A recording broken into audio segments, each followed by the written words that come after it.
What if the strength you have been searching for your whole life does not lie in pretending to be tough, but in daring to be completely yourself, even in your most vulnerable moments?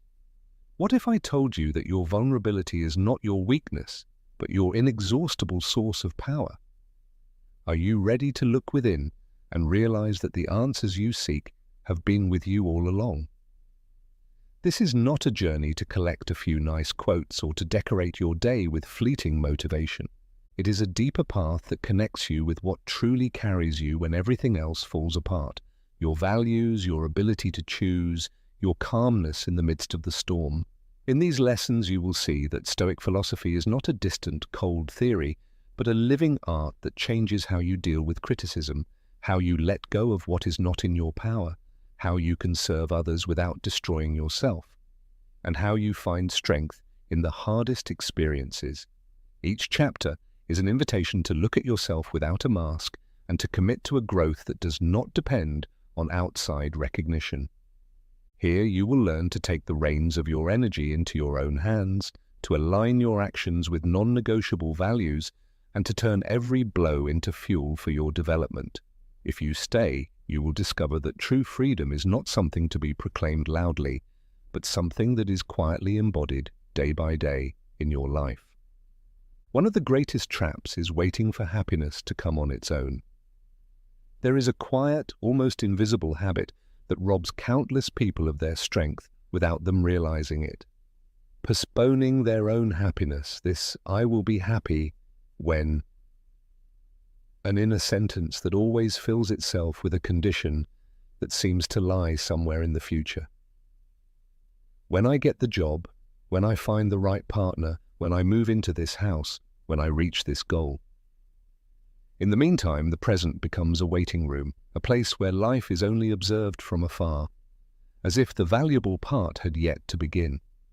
This attitude seems harmless, but it is one of the most dangerous traps. It plants in us the idea that our inner peace, our joy, and our strength depend on external things, on circumstances that are often not in our power. The Stoics knew this trap well. Marcus Aurelius, in the midst of wars, plagues, and political intrigues, never wrote in his meditations, "I will be happy when peace reigns." Epictetus, who spent almost his entire life as a slave, did not wait for his release to find peace. He found it in his mind, in the conscious choice of his attitude. Seneca, who experienced persecution and the loss of his fortune, did not tie his life's purpose to the approval of the powerful or the return of political stability. They understood something that modern psychology would only much later name. Happiness is not a reward at the end of a race, but a daily practice, independent of circumstances. Today we know about the phenomenon of hedonic adaptation. When we achieve something we have long desired, the euphoria lasts only briefly, and we almost automatically return to our usual level of satisfaction. Do you remember the last time you achieved something you had worked towards for months or years? A promotion, a relationship, a material wish? For a short time, you felt fulfilled, but soon the feeling faded, and your mind began to search for a new goal. The Stoics knew, even without this modern concept, that you can never fill a barrel with a hole. No matter how much you pour in, it always runs out again. Marcus Aurelius did not seek to eliminate problems from the world in order to find peace. He wanted to strengthen his character so that he could remain at peace even with problems. Epictetus did not wait for the world to become just. He lived virtuously despite injustices. Seneca did not wait for quiet days to think wisely. He did it in the midst of the storms of his life. They lived according to the principle of amor fati, the love of fate. This does not mean accepting everything blindly, but actively accepting reality as it is and seeing in every situation, pleasant or painful, a chance to grow and find meaning. Amor fati does not glorify difficulties, but it teaches us to weave them into our story, not as obstacles that rob us of life, but as raw material from which we build strength. Waiting for the perfect life before you start truly living is a waste of time the Stoics did not allow themselves. Perfection is not a prerequisite for happiness. Happiness arises when we consciously practice finding meaning in the here and now. Another important principle they taught was the dichotomy of control, which Epictetus formulated with absolute clarity. Some things depend on us, others do not. What depends on us? What we think, how we decide, how we act, and what attitude we choose towards life. What does not depend on us? The weather, the decisions of other people, the global economy, politics, or accidents. This distinction, as obvious as it sounds, is quickly lost in everyday life. And as soon as we forget it, we waste our emotional energy in battles we cannot win. When we tie our happiness to something we cannot control, we build on sand. If your well-being depends on another person behaving in a certain way, on an opportunity arising, or on an obstacle disappearing, you become a prisoner of external forces. Meanwhile, you overlook the present, the only place where you can act. The energy we feel is missing almost never lies in a future event. It is scattered in worries, expectations, and comparisons that remove us from the here and now. Pause for a moment and ask yourself, how much of your attention is directed at what has not yet happened? How often do you think, I will be happy when, but not now? This way of thinking has its price. It robs you of the chance to truly live this day. And this is not a call for passivity, but for practical intelligence. By accepting that perfect conditions do not exist, you free yourself to act with what you have, where you are, and with the resources available to you. The Stoics did not wait for the world to adjust to them. They adjusted to the world without betraying their principles. This wise adjustment is not passivity, but strategy. By directing their energy towards what was within their power, they multiplied their influence and reduced the emotional wear and tear that consumes all those who constantly wrestle with the unchangeable. Often our sadness does not come from what we lack, but from looking in the wrong direction. Think about it. If everything you need to feel fulfilled depends on something happening in the future, how will you experience the days, weeks, or years that pass until this condition is met? Postponing happiness means denying it indefinitely. The Stoics proposed the opposite, to use every moment as fertile ground for virtue, meaning, and inner contentment. You may wonder how to begin living this way. The first step is radical honesty, admitting to yourself in which areas of your life you have fallen into the trap of, I will be happy when. Maybe you are waiting for someone to change in order to feel peace inside, or for your finances to become more stable so you can feel secure, or for your body to meet a certain image before you allow yourself to feel joy. Once you recognize these self-imposed conditions, you can begin to dissolve them with the tools of the Stoics: acceptance of the inevitable, acting where it depends on you, and conscious gratitude for what is already there. Remember, the circumstances do not have to be favorable for you to find meaning. Marcus Aurelius wrote in the middle of his campaign, surrounded by uncertainty and danger, because he knew his true strength lay in his mind. You too can cultivate this inner space. It is not about denying difficulties, but about not allowing them to define your entire experience. The daily practice of asking yourself, what can I control today, is far more powerful than it seems.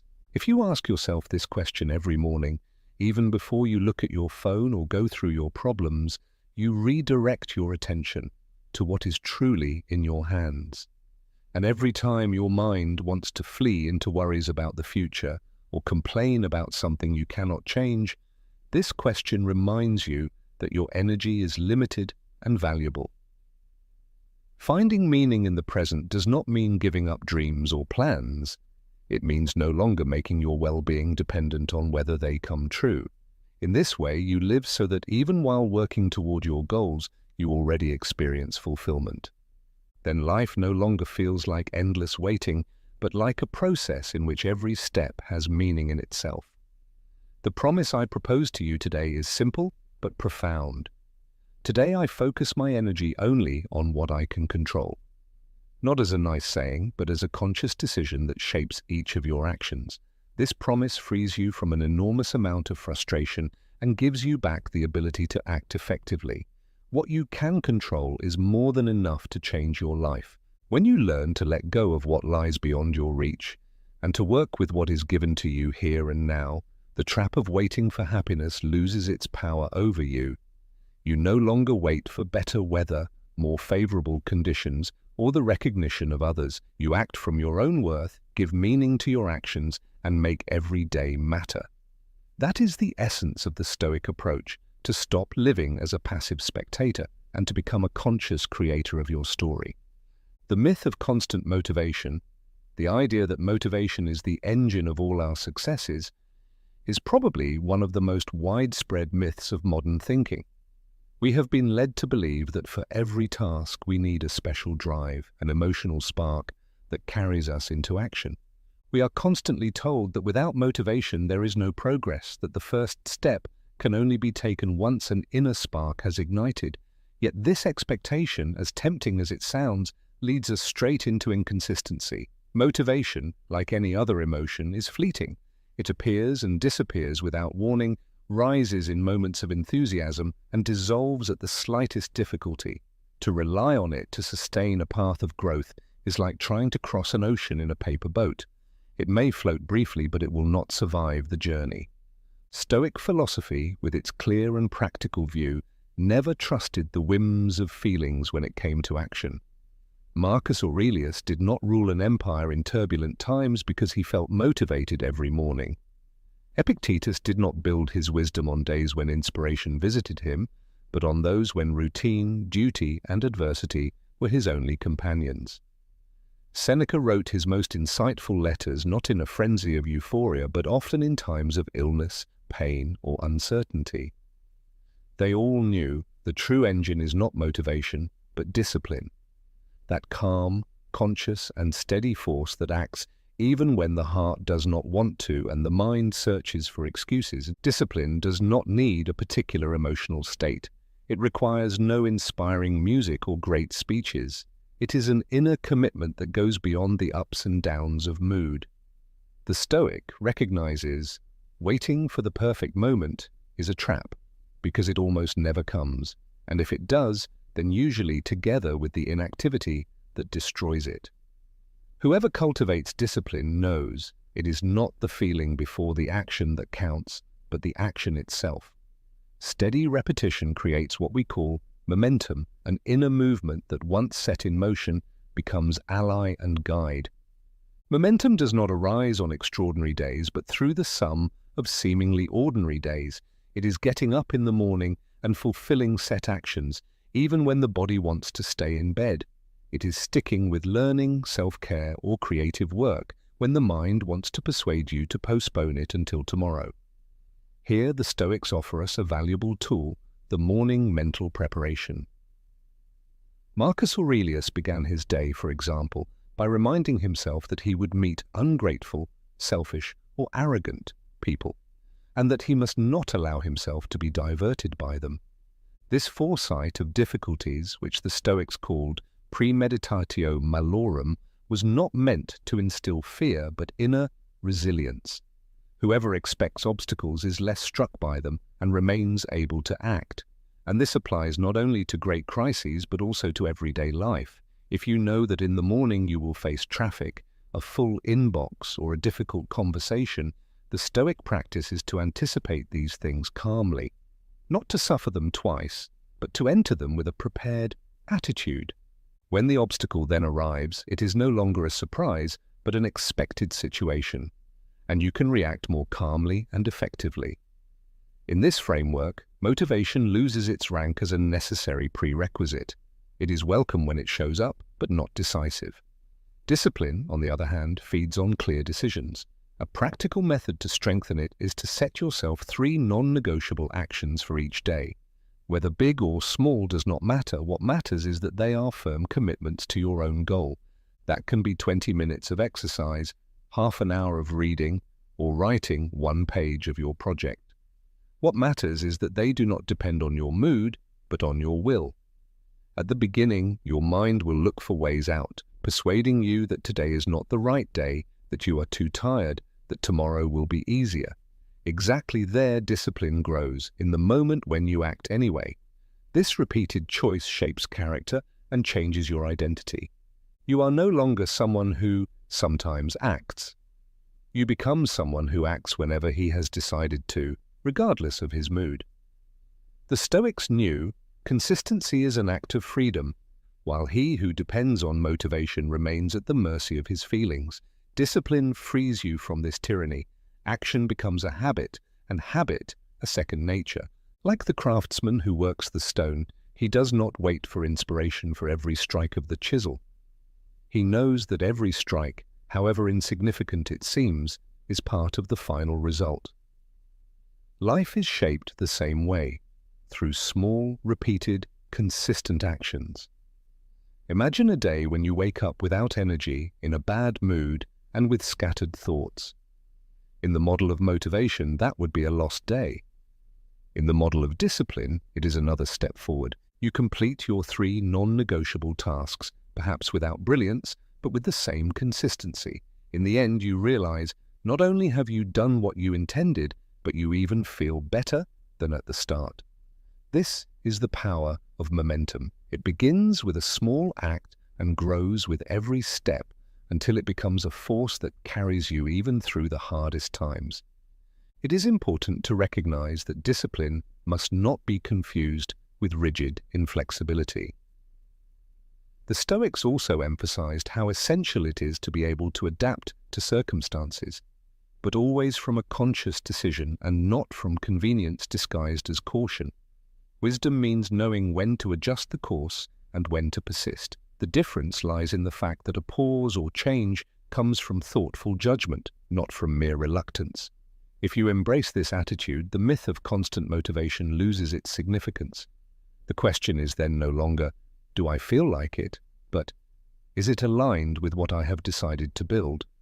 That is precisely the turning point. You stop reacting only to your emotions and begin to observe them and make conscious decisions. In this lies the inner freedom that the Stoics sought. That is why today's promise is simple but profound. Act without waiting for pleasure. Every time you notice that your mind is waiting for the spark of motivation, remember, you can start the engine yourself with the key of discipline. Complete your 3 non-negotiable tasks, no matter the weather, no matter how your mood shifts or what excuses arise. Over time, you will realize that this consistency not only produces tangible results, but also makes you someone who trusts his own word and can rely on himself. In the end, discipline is a form of self-respect. It means saying to yourself, I keep my word, even when it is uncomfortable. And this respect shapes every aspect of your life, your work, your relationships, your physical and mental health. It gives you a stable foundation from which you can face inevitable changes and emotional storms. And when motivation appears now and then, you will welcome it as a pleasant companion, not as a vital support. If you understand this, you have overcome one of the most harmful myths of our time. You don't have to wait until you feel inspired to act. Inspiration comes and goes. Discipline, if you cultivate it, stays by your side for your whole life. This is the true Stoic way, to move forward with determination every day, not because you always want to, but because you decided to. And this repeated, honest decision carries you further than any fleeting moment of motivation. The hidden energy of the present. In the present, there is a quiet exhaustion that many notice only when their strength fades for no apparent reason. It does not come from illness or overload, but from an invisible habit, not living in the now. Our restless mind, hungry for certainty, constantly travels between the memories of the past and the projections of the future, as if the present were only a passageway, hardly worth attention. In this constant back and forth, we unknowingly lose emotional, mental, and even physical energy, and it is this permanent outflow that robs us of the clarity and vitality we need for conscious action. The past, with its ever-repeated scenes, binds us to what can no longer be changed. The future, with its endless possibilities, entangles us in expectations that almost never unfold as we imagine them. Between these two poles, the present slips aside, and with it the chance to truly live. You could imagine it like a device that never enters sleep mode. Even when it is not performing demanding tasks, it constantly consumes energy and drains the battery. So is our mind when it is permanently directed toward past and future. Like a system with too many open programs, it loses speed, its performance drops, and worse, it forgets what it was actually about. The Stoics recognized that this distraction is one of the greatest enemies of inner peace. It is not about suppressing the past or ignoring the future, but about returning again and again to the present, to the only coordinate where life really happens. Being present does not just mean being physically there, but bringing mind, attention, and body into harmony. The Stoics did not use the term flow, but their philosophy aimed at precisely this state, an action that unfolds effortlessly, without inner friction. When attention is not divided, energy gathers, and results emerge without the wearing weight of mental resistance. Conscious presence does not mean that everything is easy, but that even the difficult is done without the extra burden of irrelevant worries. To reach this, practice in observing is needed. Epictetus recommended guarding our thoughts and judgments as a watchman guards the gate of a city. To observe means to recognize where our thoughts wander, and if necessary, to lead them back to the present. The crucial question you can always ask yourself is, am I here right now, or somewhere else in thought? This simple self-question, practiced regularly, works like an anchor that brings your energy back to the here and now. Another helpful question, especially when you catch yourself anticipating problems or replaying old wounds, is this really happening right now, or only in my head? In most cases, you will find that you are fighting ghosts or chasing shadows. The daily practice of conscious pauses is a powerful tool to train exactly this ability. It is not about long meditations, but about short, deliberate moments in which you stop the autopilot and become aware of your breathing, your posture, your surroundings.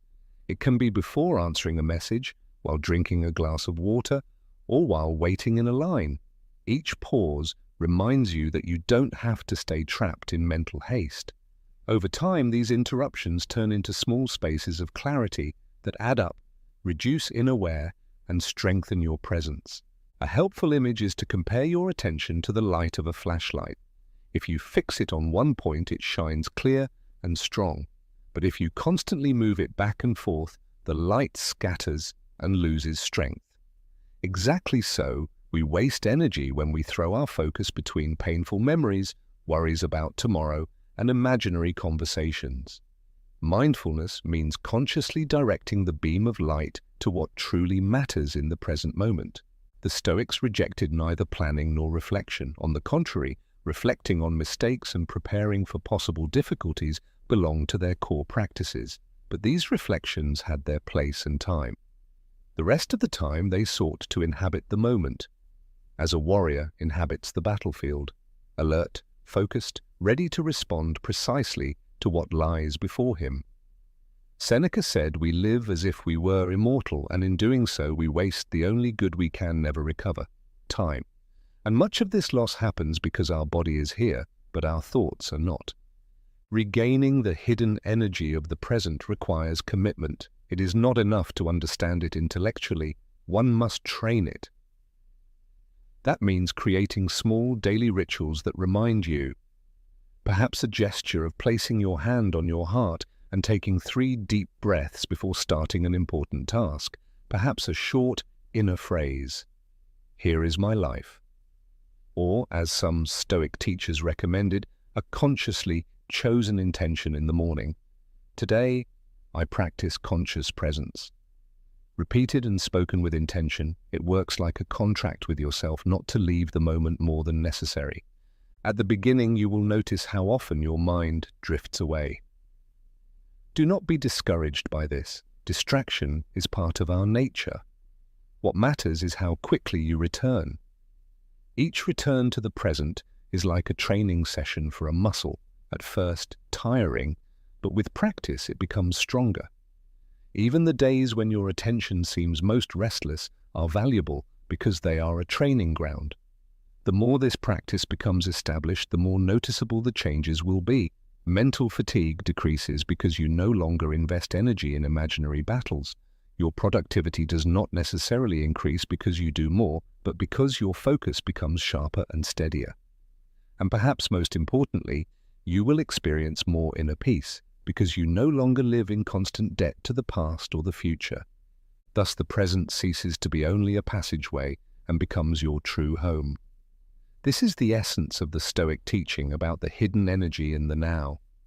It is not an abstract ideal, but a practical tool to live with more strength, clarity, and calm. Learn to inhabit the now, and you reclaim a power that was always there, only covered by distraction. The promise is simple but profound. Today, every day, I practice conscious presence. For each time I do, I not only save energy but also return to myself. Your sadness could be disguised wisdom. Often it appears like an unwelcome visitor. We feel it coming and immediately look for ways to get rid of it. We confuse it with weakness, defeat, or proof that something inside us is profoundly wrong. But not every sadness is an enemy. There is the kind that drains us, traps us in endless loops of thought, feeds self-destructive ideas, and step by step destroys our ability to act. That is toxic sadness. But there is also another kind, quieter and more subtle, which feels like an enforced pause. An invitation to look deeper, to reorder our priorities, to reweigh what we take for granted. That is useful sadness. Strict, but fair. A teacher, if we understand it correctly. The difference between the two lies in their effect and in our attitude toward them. The toxic one paralyzes us, robs us of meaning. The useful one, however, opens a space for reflection and reorientation. One locks us in a dark room without windows. The other also briefly switches off the light, but does so to help us see shades that remained hidden in the glaring daylight. Stoicism does not demand that we suppress sadness, but that we look at it with the same objectivity with which a doctor examines a symptom, without fear, but with attention. Asking ourselves what this emotion wants to tell us is the first step to distinguishing whether it is poison or medicine. History is rich in examples of grief that transformed into a source of strength. Think of Marcus Aurelius, who, despite personal losses and political crises, deepened his philosophy and ruled more wisely, precisely in dark moments. Or Viktor Frankl, who, in the extreme experience of the concentration camp, realized that even the most intense pain can be transformed into meaning. These men did not cling desperately to sadness, but they did not run from it either. They faced it, analyzed it, and made it an ally. The tools for this are not complicated, but they require inner discipline. Philosophical analysis, for example, invites us to separate objective facts from interpretation. It is not the same to say, "I have lost something valuable," as to say, "My life has lost its meaning."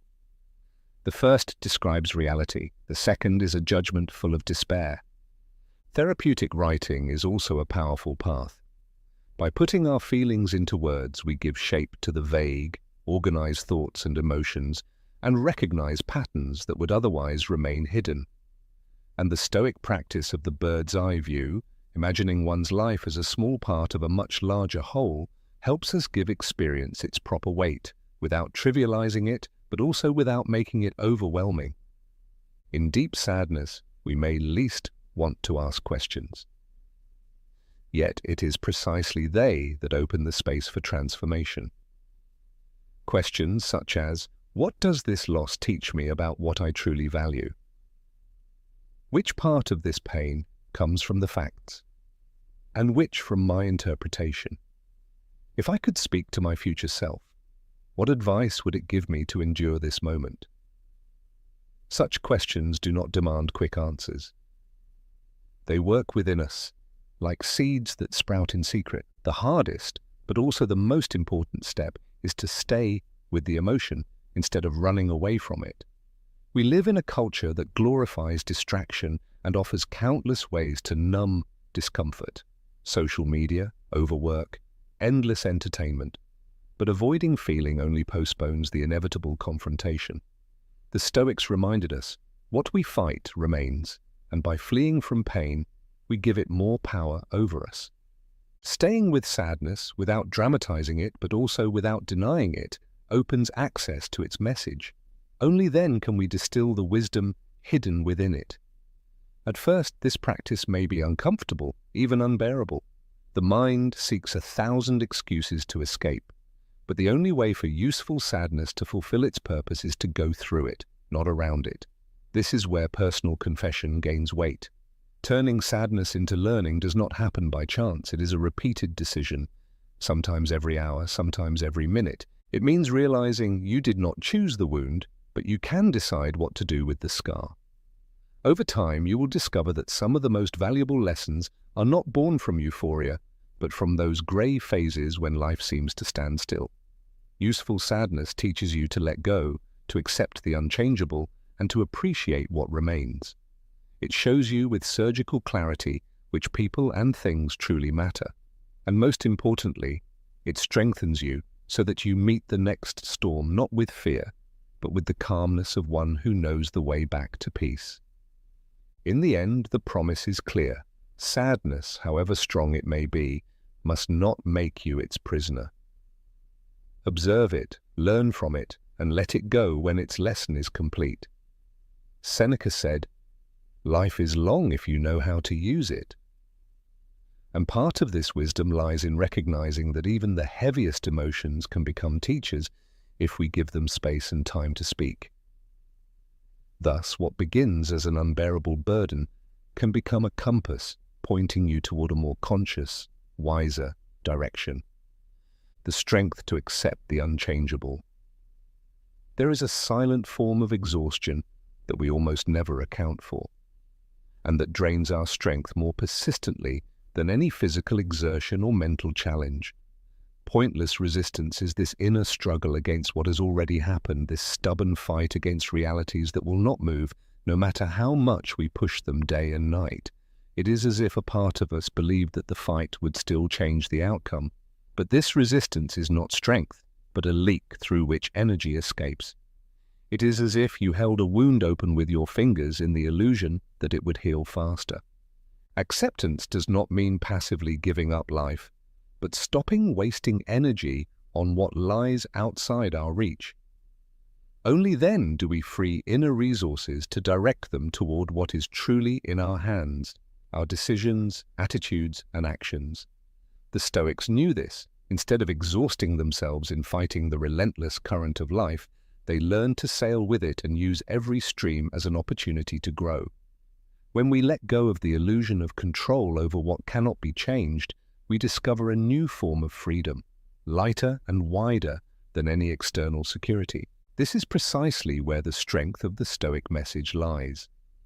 Life is not lived in constant resistance, but in conscious acceptance and action within what is possible. Our peace does not arise from the world around us, but from the inner decision to be present, disciplined, and open to the lessons of joy and pain. When we understand this, we stop being slaves to our emotions and become their observers, and often also their students. And therefore, if we wanted to sum up these thoughts in one sentence, it would be this: true strength does not lie in avoiding difficulties, but in the courage to accept them as material from which we build a calmer, deeper, and freer life.